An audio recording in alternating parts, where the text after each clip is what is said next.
Mehmedabad railway station પાસે આવેલ railway ગન્નાળા નજીક ઉભરાતી ગટરના કારણે ભર ઉનાળે ચોમાસા જેવી પરિસ્થિતિ સર્જાઈ પશ્ચિમ વિસ્તારના લોકો ગંદા પાણીમાં થઈ અવરજવર કરવા થયા મજબૂર। મહેમદાવાદ શહેરમાં રેલવે ગન્નાળા નજીક 2 દિવસથી ગટર ઉભરાઈ છે। આ ગટરના ગંદા પાણી રોડ ઉપર ભરાતા ભર ઉનાળે ચોમાસા જેવી સ્થિતિ નિર્માણ થવા પામી છે, જેના કારણે પશ્ચિમ વિસ્તારના લોકો, વાહન ચાલકો, રાહદારીઓ ત્રાહિમામ પોકારી ઉઠ્યા છે। ત્યારે મહેમદાવાદ શહેરમાં રેલવે ગન્નાળામાં ગટરના પાણી ભરાવાની સમસ્યા નગરજનો માટે માથાનો દુખાવો સમાન બની છે। મહેમદાવાદમાં રેલવે ગન્નાળા નજીક આવેલી ગટર છેલ્લા 2 દિવસથી ઉભરાઈ રહી છે। આ ગટરના ગંદા પાણી રોડ ઉપર ભરાઈ જતા લોકોને ગંદુ પાણી દોડી અવરજવર કરવાની ફરજ પડી રહી છે। રેલવે ગન્નાળા નજીક ઉભરાતી ગટરના કારણે શહેરમાંથી આવતા લોકો કામ અર્થે જેવી કે MGVCL કાર્યાલય આવેલ છે, તેમજ Nyalkaran school, ETS school, degree college જેવી સંસ્થાઓ પણ આવેલી છે, તેમજ સોસાયટી વિસ્તાર પણ આવેલું છે, જેને લઈને ત્યાંના લોકોને અવરજવર કરવા માટે આ મુખ્ય માર્ગ હોવાને લઈને ઘણી મુશ્કેલીનો સામનો કરવો પડે છે। ગટરના ગંદા પાણીના કારણે લોકોને માથું ફાડી નાખે તેવી દુર્ગંધનો સામનો કરવો પડી રહ્યો છે। ઉભરાતી ગટરો પાલિકા એટલે કે નગરપાલિકા અને નગરજનો માટે હાલ સિરદર્દ બની રહ્યો છે। ગટરોની સાફ સફાઈ કરવામાં ભારે બેદરકારી દાખવવામાં આવતી હોવાના કારણે છાસવારે ગટરો ઉભરાતી હોય છે। આ ઉપરાંત મચ્છી માર્કેટથી આસ્થા સોસાયટી રોડ પર સ્ટ્રીટ લાઇટો છેલ્લા ઘણા સમયથી બંધ હાલતમાં છે।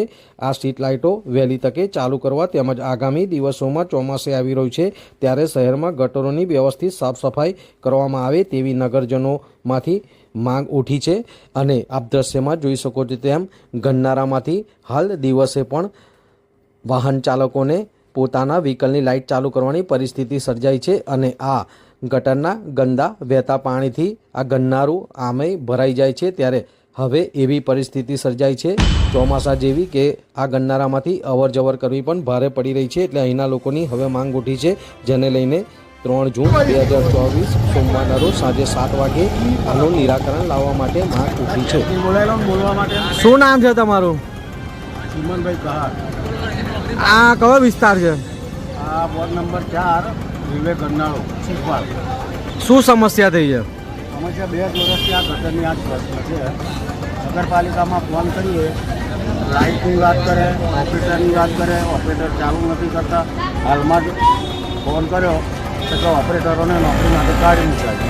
હવે એમના માટે પબ્લિકને વેઠવાનું।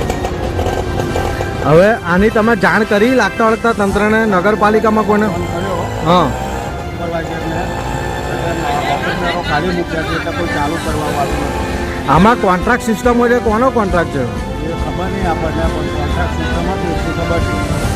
આશીષ મહેતાએ એવું કીધું માણસોને કાઢી મૂક્યા છે એટલે કોઈએ ચાલુ કર્યું નથી। તો નગરપાલિકાના સીઓને અથવા લાગતા વળગતા તંત્રના કોઈ અધિકારીને આપણે જાણ નથી કરી? કરી છે ને આશીષ મહેતાને, સુપરવાઇઝર ડ્રેનેજના। અરે સીઓને કોઈને જાણ નથી કરી? સીઓને જાણ નથી કરી, એમનો નંબર બી નથી આપવો। આશીષ મહેતા આ કેટલા સમયથી આ સમસ્યા છે? 2 વર્ષથી આ સમસ્યા છે। જ્યારે ત્યારે અઠવાડિયામાં 4 દિવસ ના, અત્યારે આજે ગટરનું પાણી ઉભરાયું છે, અત્યારે એ ક્યાંથી? 3 વાગ્યાથી ચાલુ, બપોરે 3 વાગ્યાથી ચાલુ છે અને આ સમસ્યા નિરંતર ચાલુ જ રહે છે। ચાલુ જ રહે છે। તો હવે આ સમસ્યાનો નિકાલ નહીં આવે તો શું કરશો તમે? તો ગાંધી ચીડિયા માર્ગે જવાની વાત ચાલે છે। સ્થાનિક સીઓને રજૂઆત કરીશું। અત્યારે ઝાડા ઉઠીના કેસો ગામમાં એટલા બધા છે, ગરમીનું પ્રમાણ છે, કોઈ રણી ધણી જ નથી નગરપાલિકા। એટલે તમે આ સમસ્યાનો નિકાલ નહીં આવે તો ગાંધી ચિંધ્યા માર્ગે જશો? કરવું જ પડશે ને, ત્યાં સુધી આ લોકો કોઈ જાગશે જ નહીં ચાલુ થવા। તમે પણ કંઈક નગરપાલિકામાં છો? હા, હું સભ્ય છું નગરપાલિકા। કયા વિસ્તારના સભ્ય છો? 1 નંબર વોર્ડ। તમે કેટલા સમયથી આ નગરપાલિકામાં ચૂંટાવ છો? 20 વર્ષ। 20 વર્ષથી ચૂંટાવ છો તો આ નગરપાલિકા તમારું બી નહીં સાંભળતી? કોઈ જવાબ આપવા તૈયાર નથી ને